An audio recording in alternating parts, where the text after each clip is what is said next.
Hi all, welcome to SK Innovations 30 days healthy snacks சீரீஸில் இன்றைக்கி டே 7. இன்றைக்கி வந்து சத்து மாவு யூஸ் பண்ணி ஒரு சூப்பரான ஈஸியான பேன் கேக் எப்படி பண்ணலான்னு பார்க்கலாம். இப்போ ஒரு பவுலில் ஒரு கப் அளவுக்கு சத்து மாவு சேர்த்துக்கிறேன். இதை வந்து லிக்விடாக கரைக்கிறதுக்கு ஒரு கப் அளவுக்கு தண்ணி, அரை கப் அளவுக்கு வெல்லம் சேர்த்துக்கிறேன். இது கூடவே 2 ஏலக்காய் வந்து தட்டி போட்டுக்கிறேன்.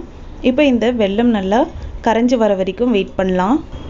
இது நல்லா கொதிச்சு வெல்லமும் நல்லா கரைஞ்சிருச்சு. இப்போ இதை வடிகட்டி இந்த மாவில் வந்து சேர்த்துக்கிறேன்.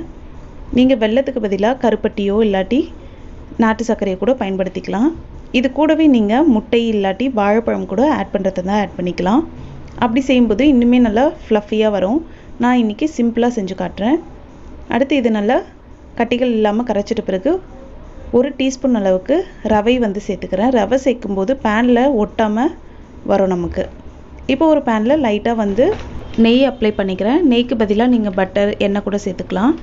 ஒரு கரண்டி மாவு விட்டு மூடி போட்டு கரெக்டாக 1 நிமிஷம் வந்து மீடியம் ஃப்ளேமில் வச்சு திருப்பி போட்டு வேக வச்சு எடுத்துக்கிட்டால் நம்மளோட சூப்பரான சத்து மாவு பேன் கேக் ரெடி ஆகிடும்.